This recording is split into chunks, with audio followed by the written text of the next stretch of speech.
to the NCAA Final Fours, the national championships for women and men. The women, Texas got Cinema. dog walked. Texas got dog. The women on the women's side, South Carolina dog walked Texas 74-57. UConn dog walked UCLA 85-51. It wasn't close at all. Those two Final Four games in the women's side. For the men's side, Florida downs Auburn in the thriller 79-73. Walter Clayton becomes the first player since Bird in 1979 to put up 30 points in back-to-back Elite Eight and Final Four games. Junai Broom had 15 and 7. Duke fell to Houston. Shocking. Duke had a 6-point lead with 47 seconds left, and they choked it. I mean, that's all you can really say is they choked it. They choked it bad, bro. Flag came up short on the game winner. I believe you got some video of that. Get it in, Knipple. 15 seconds left. Now it's Flag. Makes his move. Flag. Back in. Flag. Short. Rebounded by Houston. You got a foul. Got a foul. 3.4 when they called the foul. There's 2.5, and Houston is in the driver's seat. Look, man, let me tell you something. I applaud Sam. You know why? Because he said it. He said that in the crunch time. And I agreed with it because I said Florida would win. But this happened the game earlier. Duke in the crunch time.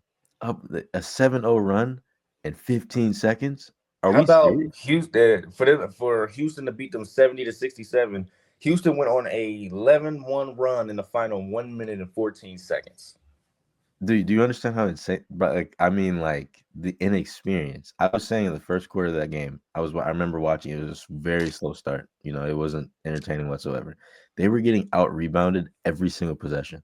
I said, if this continues, they are going to lose, and it's not going to be pretty. And that is exactly what happened in the last minute. They got out rebounded every possession. They got out rebounded on offensive plays. They couldn't get a defensive rebound, and they couldn't make shots. They literally could not make a shot in the last minute, which is absolute, or maybe 3 minutes, something like that. They literally they went on a run where they could not hit a shot. So I'm sitting there thinking, bro, the inexperience on this team is actually coming to life right now. And I applaud Sam because he called that out.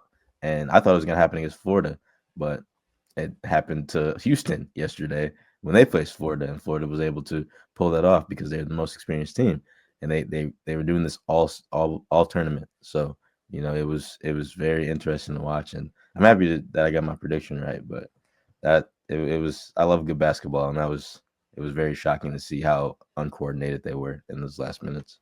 And jumping onto that, we talk about the national championships. For the women's side, UConn dominated 82-59. Their first since 2016. It's the third largest victory in title game history. That UConn gets their 12th chip. The men's side, obviously, Florida comes back from a 12-point deficit to win their third title since 2007. Florida led for only 64 seconds in the game, including the last 46 of the game. So instead of a 69-year-old becoming the oldest coach to win the title in Kevin Sampson, it is the Todd Olson, the youngest coach since NC State's Jim Valvano in 1983 to win it all with NC State, and he actually beat Houston. So shout out to my guy Thurl Bailey, who played for that NC State team, and I'm probably gonna you end up talking to him about that. That this was this was the second youngest coach to do it. So the last time you was on the floor, so I'll be able to have some good conversations on that. But what are y'all thoughts before we drop the video to see the last shot on both? I told y'all. I told you guys. I told you guys Florida was winning it all. And like we said, they were the most well-rounded team. Yep. They had a lot of experience, especially in their top players. And it has always been Duke's problem. They always had the most talented roster. They never had the most well-rounded roster. If that makes sense. They never had to go through adversity at all either. The last 3 months, they hadn't played anybody. The ACC was a horrible basketball conference this year. They were good, it was though. One of the weakest. one of the weakest Power 5 conferences in college basketball this year. So not only were they not being battle tested recently, they weren't battle tested for much of the season outside of facing UNC early on. And you say what you want about UNC, that is still a tough matchup. It's a rivalry matchup right down the road from each other. It's still tough. They also faced Kansas, and they faced Auburn, and that's about it.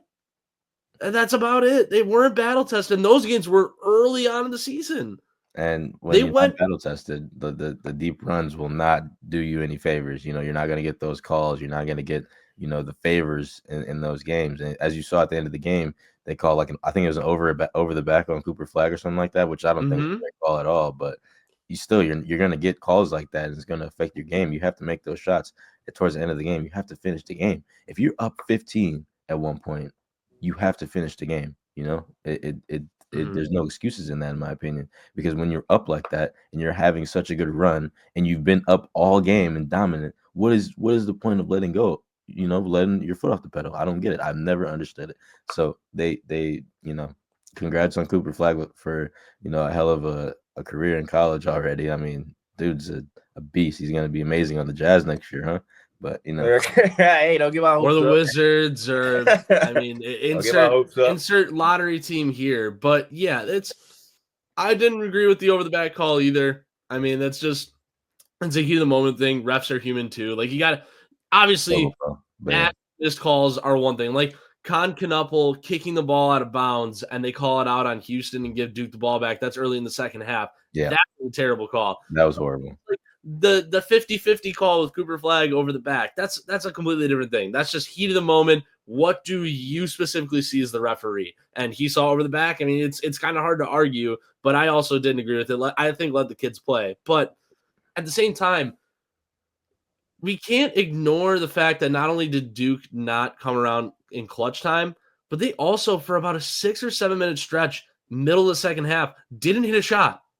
They didn't hit a single shot. They didn't hit anything for about 7 minutes in a row in the middle of the second half. They were up 14 at one point and lost that game. Now, I had Duke spread and the over on that game because I thought 136.5 was just too low. We got 137.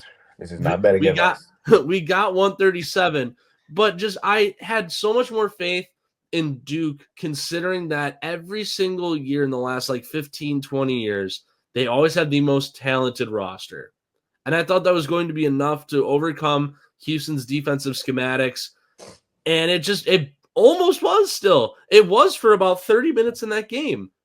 And then the last 10 minutes, they forgot how to hold the basketball for a little bit. Turnovers, you know. What pissed me off the most was when you decide they had, I believe, what was it, like 20-some seconds left. They had a 3-on-1 break. Yeah. They chose to slow down and take the foul instead of going to get the actual 2 points that they're giving you. That's the inexperience I'm talking about. When you have the opportunity to go get 2 points, just get 2. There's no guarantee when you go to the line. I don't care who's going to the line. There's a 50% chance that I don't care if you're 90% from the line. And crunch time is 50-50 if that ball go in or not. Sometimes 30. They chose to go to the line. Proctor missed, and they came down and won the game, in which they should have had a 1-point lead on that 3-on-1. I think I got a clip of that. Let me see. Weak side rebound. See, here it comes. Proctor leaks out. Proctor will get it. There goes Flag. There goes and he does. Big man. No good. Flag on and they decide to go to the free throw line and miss. Let's play it. Side rebound. James passes it in. It goes Proctor. Number 5 leaks out. There goes Flag. They go to big man right there. That's a 3-on-1. And you choose to go to the line and then this right here is not over the back. That's not a foul. That's Duke not a foul. Going for the ball. And the question is, does he lock up with this right arm at all? And I don't think he does. No, he didn't. I simply don't think he does. There's a front angle. He didn't lock up at all. He literally just had a little bit of a push, not like a crazy push out, but like a little tap to go for the ball, obviously, because that's what you're gonna do as a best player. Mm-hmm. So it was tough to watch, but that's what I'm talking about. That 3-on-1, I know exactly what you mean. When you're in a 3-on-1 situation like that, and it's crunch time, you want to pass the ball around to create a better spacing for yourself. When you create better spacing for yourself, it makes an easier way to the basket. You know, from studying the game, I've seen this so many times, and it bothers me. Why are you taking the foul? Why are you not going for the basket? Why are you not trying to win the game in that moment? You have the advantage. Don't try to go sit and go for the foul. I'm pretty sure their coach would have been okay with him going for the basket. You know, it just doesn't make sense. You going to the line is not guaranteed. You going to that basket is almost always going to be guaranteed, especially in an open lane. So it's upsetting, but that's it. That's the inexperience. That's what it is. But they'll learn. They'll learn. Hopefully, they'll have a bunch of people coming back. So, and then the national championship, Houston wins again. I mean, not Houston. Florida beats Houston 65-63. Houston lost the same way Duke did. A little bit worse, maybe. That was a way worse way to lose that game. I mean, how about 3 points in the last? What was it? The final 4:17 of the game. How about 3 points? They were making some shots before that, though. They were making some really clutch back. It was going back and forth for a while, and then the last 4 minutes, it was like kind of stalemate. And Florida was just they were so dominant in the paint and getting those rebounds and getting the easy fouls, like I just said, that gets like Duke should have been doing. And they were getting in the paint, being physical with Houston, who's a very physical team, but they were a little bit too physical because it led to a bunch of fouls with Florida, and they were hitting their free throws, and that's what allowed them to come back. And how about LJ Cryer looking like prime Kobe? Man, like he's stopping on dimes, rising net. What is he doing? Everything he caught, everything he rise net. When it comes down the stretch, why is there a play not drawn up for him? Wait, I wanted to see a Clayton buzzer yesterday with Sam. Man, we want to really see. We really wanted to see that, but I'm glad the way they won because this last possession of the game. This is my thing. If you're in crunch time like that and you go up for the three and you have he had 4 seconds left. If 5. Yeah. If you go up with a shot like that, why would you try to dump it off? Just take it at that point. You got to take it. You might miss, but I think it got to him. He's like, okay, this is a bad shot. You talking about Cryer? Yeah. He had Cryer. He had about 11 seconds. Well, I'm saying that ending where he dribbled the ball, he couldn't touch it because it was up down. You know what I mean? That was Emmanuel Sharp. Emmanuel Sharp did that. Yeah. So Cryer gets the ball on the inbound there. Yeah, that was different. And Florida does something that we did not see Florida do all season long, nearly at all. They gave Houston a taste of their own medicine. They gave him absolutely zero space around the three-point arc. They knew it was do not let them hit a three. If this game goes to overtime, it goes to overtime, and we get free basketball. But do not, under any circumstances, let them get the three off. Do not. It was a half-court doesn't trap. matter.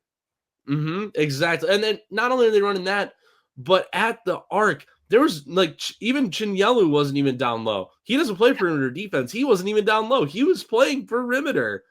Who's Houston's big man down low? Who's their guy? Juwan Roberts. Roberts.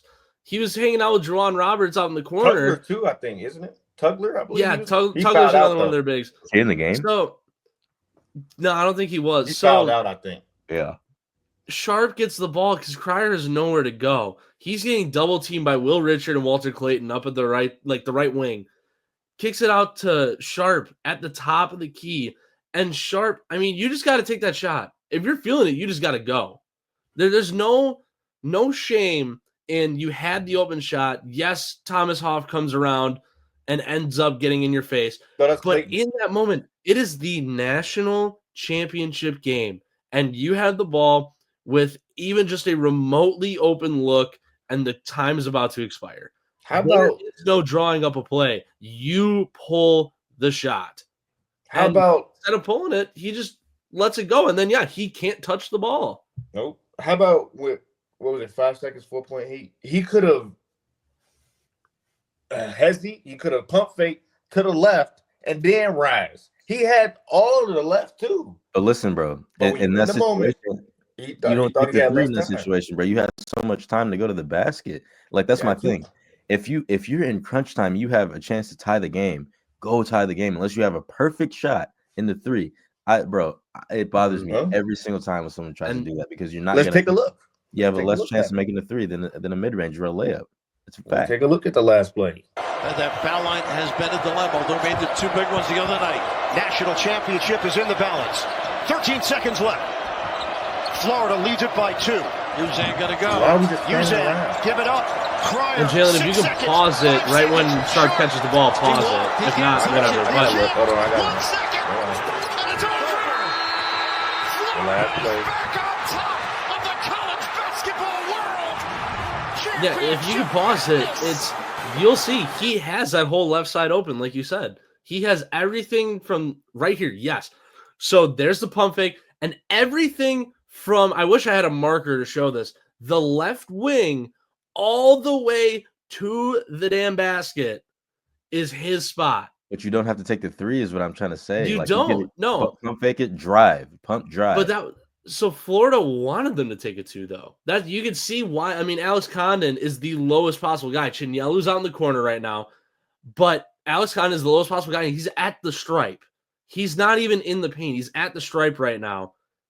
And Walter Clayton right up here. So it was Clayton that got the block, or almost got the block off, not Hoff. But Clayton's here. Clayton is jumping. Their defensive schematics here is no 3-point shot. Yep. They would rather it go to overtime than let Houston take the 3 and possibly win the game. And they don't want to. So they're going to go balls to the wall, basically, for lack of a better term, to ensure that Houston is not going to get off that 3. They don't care. Todd Golden does not care in this situation. He's pretty deep, too. If they take it 2. He is. Yeah, he's very way deep. too He's deep. almost logo. He's almost half court.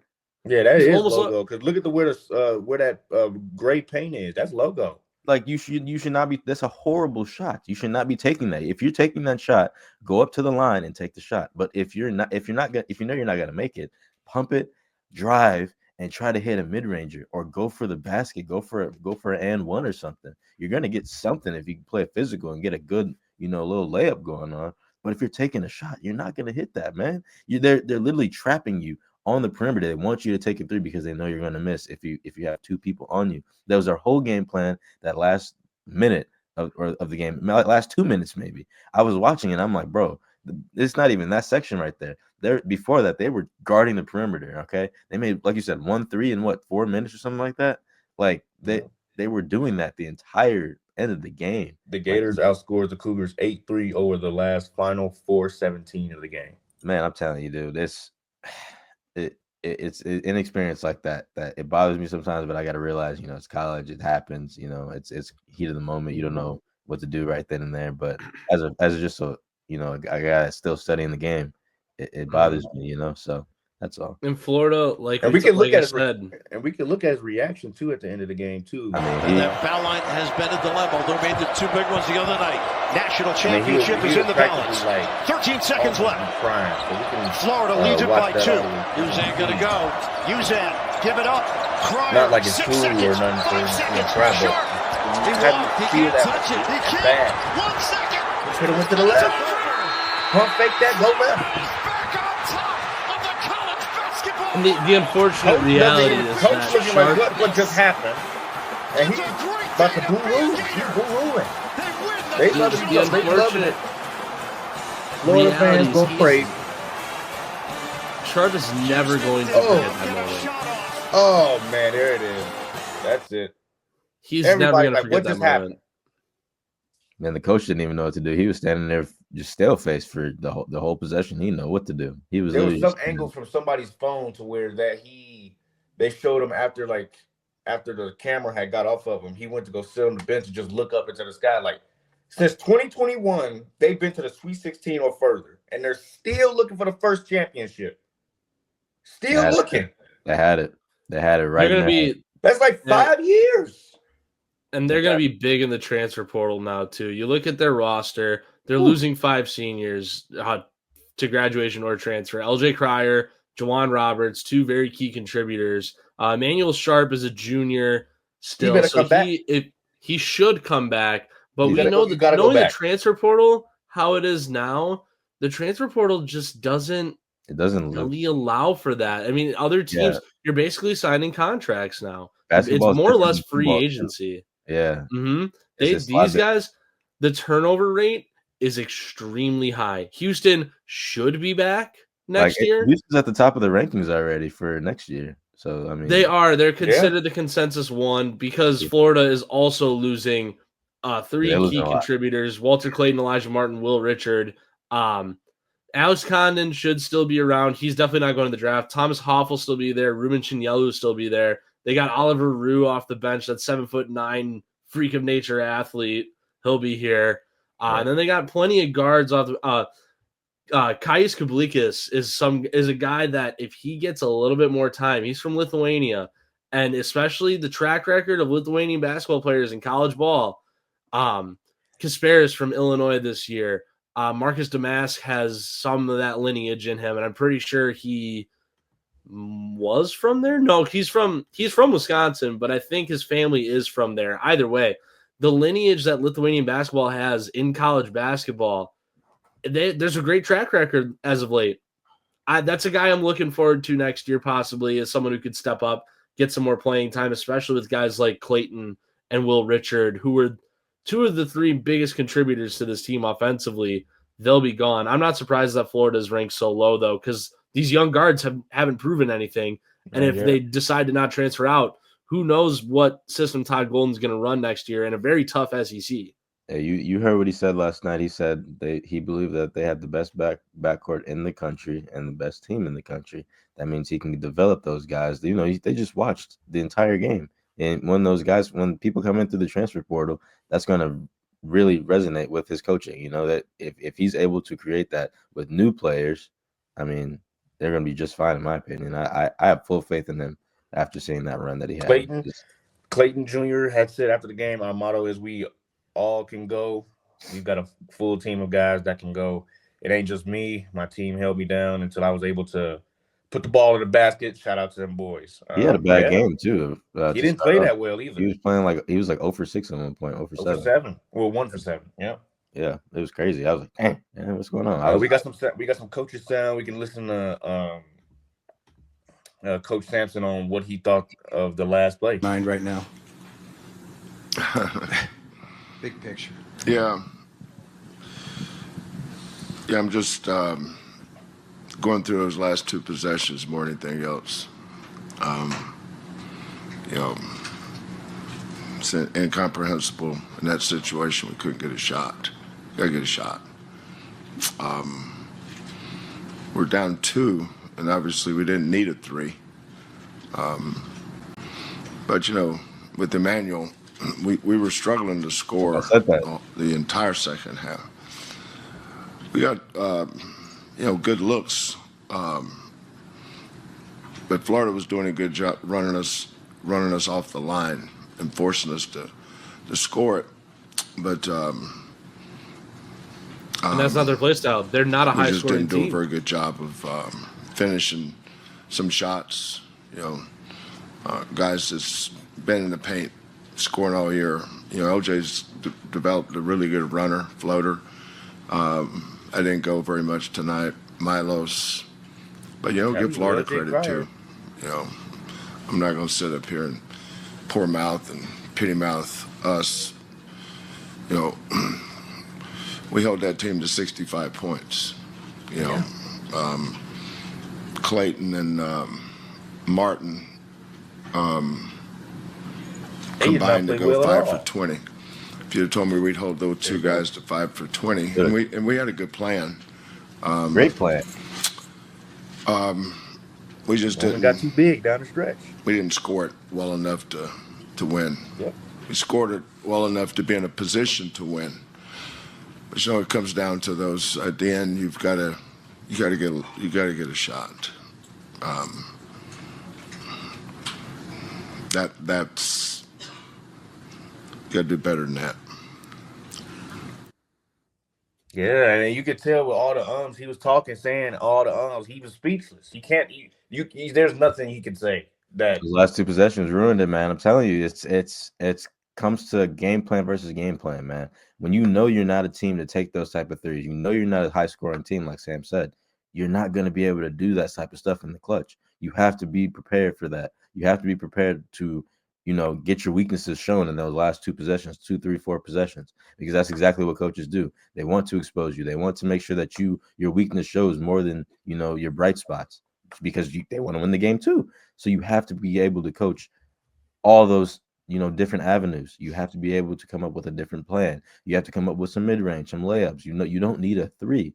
And I don't think that was really on him per se, but I will say that the game plan was not, it wasn't communicated well with the players, it seemed like. And that's a team game. It's on everybody at that point. But those last two possessions, man, it really stung them. And I believe that they're going to be just fine in the future, but it's going to take a lot to get back to that, because it's very hard to get back to that in March Madness, especially. So, yeah, as more sound drops, we'll be able to see more throughout the entire week. We'll probably get into some more on Thursday. This is a topic. This is going to be a hot topic for the rest of the week. I mean, can I just get one more thing out on this before we move on? I think it's time to recognize that the narrative has changed on the statement defense wins championships, especially in basketball. What do you mean? What? I think that we talk about Houston and St. John's. They're obviously two of, if not the two best defensive teams in the country this year. But they couldn't close out games offensively. They couldn't draw as good of coaches as Rick Pitino and Kelvin Sampson are. They were not able to draw up a possible game-winning play or game-tying play or get themselves back in the game offensively with the personnel that they had. Now, are their basketball players bad by any means? No. RJ Lewis is probably the best player in the transfer portal right now. Sharp and LJ Cryer were easily the two best offensive weapons for Houston all season. LJ Cryer dropping 17, 18 a game, Sharp with 15 himself. So it's not like they're bad offensive players. It's that the play style of that team all season has been defense-oriented in the sense that look at Mike Budenholzer's coaching style. Mike Budenholzer's coaching style is, and granted, this is NBA to college comparison, but Budenholzer's coaching style is we're going to drop 130 on you tonight. You have to score 131. They're going to play defense, obviously. Like, if they're not just going to give away open shots every single time. They're not just going to let guys take open looks, but they're not going to pressure as much. Teams like in college basketball, like Houston and St. John's, were all about defensive pressure. They were all about making you uncomfortable offensively so that you become uncomfortable throughout the rest of the game so that you didn't score as much. It's not that they were just locking you down and keeping you in a trap the entire game. They were making you uncomfortable. Now, the best teams in college basketball, Duke should have beat Houston. They should have. Yeah. They were able to do this to Tennessee. Yeah, exactly. And Houston was able to do this to Kentucky and Tennessee because they were not the two best basketball programs in the country. Duke and Florida had their way. And Duke, yes, they lost the game. But for the first 30 minutes of that 40-minute basketball game, Duke had their way with Houston because they were not uncomfortable. As soon as Houston made them uncomfortable, they lost it all. They lost it all. They couldn't, like I said earlier, they forgot how to hold a basketball for a little bit. However, the best teams in the nation will not get uncomfortable when facing a tough defensive scheme. And Go ahead, sorry. I think that defense wins championships. Sure, it can help you win a championship. Defense alone, having a defensive-oriented system where you're not going to score 90 points a game and the other team has to score 91. You're going to score 55 and the other team, you're going to make them uncomfortable to where they score less than 50. Defense can only take you so far is what I think we should start considering, especially in college basketball. That's my final thought on that. We'll get back another day on that. We could jump into that on Thursday, literally. That might be a hot topic. I don't know if I agree with that, but yeah, we'll continue with that. We'll jump on that on Thursday for sure.